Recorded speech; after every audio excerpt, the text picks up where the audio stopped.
आज हम बात करेंगे वर्ष 2025 के लिए बनाए गए विशेष कृषि पंचांग के बारे में।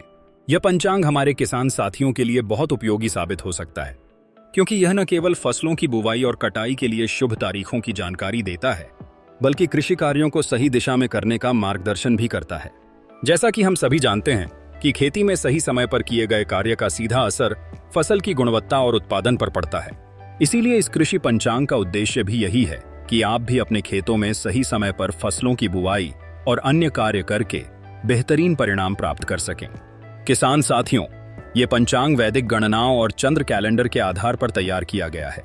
इसीलिए इस पंचांग में दिए गए मार्गदर्शन को अपनाकर आप अपनी फसलों की देखभाल और प्रबंधन को और भी बेहतर बना सकते हैं।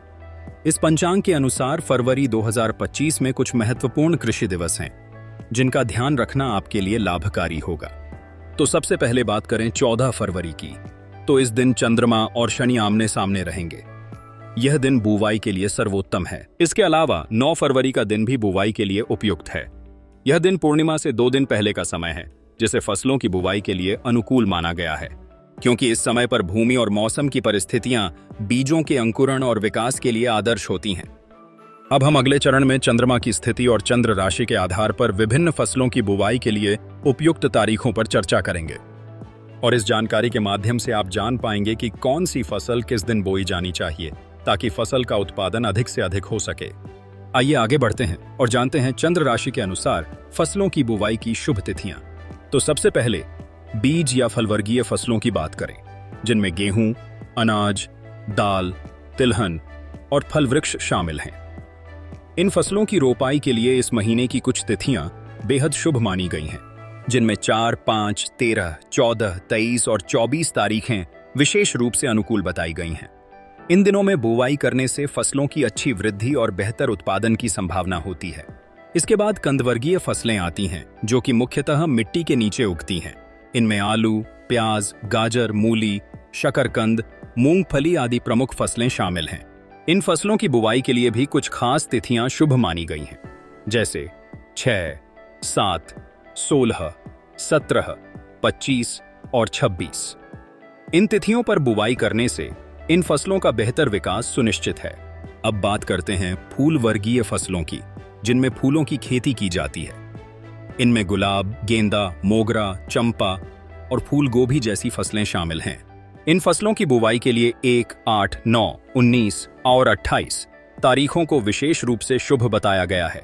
इन दिनों में बुवाई करने से पौधों की बढ़वार और फूलों की गुणवत्ता बेहतर होगी। अंत में पत्ती वर्गीय फसलों की बात करें, जो मुख्यतः पत्तियों के लिए उगाई जाती हैं। इनमें पालक, मेथी, धनिया, पिपरमिंट, करी पत्ता, चरी, बरसीम और गन्ना जैसी फसलें शामिल हैं। इन फसलों की बुवाई के लिए 3, 11, 20, 21 और 22 तारीखों को शुभ माना गया है। इन दिनों में बुवाई करने से पत्तियां स्वस्थ और पोषक तत्वों से भरपूर होती हैं, जिससे इनकी उत्पादकता भी बढ़ती है। अब हम बात करेंगे कि किन तारीखों में आपको बुवाई नहीं करनी है। किसान साथियों, प्रत्येक महीने में कुछ विशेष तिथियां ऐसी होती हैं जिनमें बुवाई करने से फसलों की वृद्धि पर नकारात्मक प्रभाव पड़ सकता है। इन तिथियों पर बुवाई करने से फसलों में रोग और कीड़ों का प्रकोप बढ़ सकता है, जिससे फसल को नुकसान हो सकता है। इसलिए इन दिनों में बुवाई से बचना चाहिए। तो फरवरी महीने में आप 15 तारीख को बुवाई करने से बचें, क्योंकि इन दिनों चंद्रमा शून्य स्थिति में होगा। इसका मतलब है कि इस दिन चंद्रमा का गुरुत्वाकर्षण बल पृथ्वी पर सबसे कम प्रभाव डालता है, जो बीज के अंकुरण और फसलों की बेहतर वृद्धि के लिए उपयुक्त नहीं माना जाता। इसके बाद 2 और 18 तारीख को भी बुवाई न करें, क्योंकि इन दिनों चंद्रमा क्रमशः पृथ्वी के सबसे निकट और सबसे दूर स्थित होगा। और अंत में 27 तारीख को अमावस्या के दिन, जब चंद्रमा आकाश में दिखाई नहीं देता और उसका गुरुत्वाकर्षण प्रभाव बिल्कुल कम होता है, उस दिन भी बुवाई करने से बचना चाहिए। इस तरह इन तारीखों पर ध्यान देकर आप फसलों की बेहतर उपज सुनिश्चित कर सकते हैं। अब बात करते हैं चंद्रमा के उत्तरायण और दक्षिणायन स्थितियों में शुभ तारीखों के बारे में।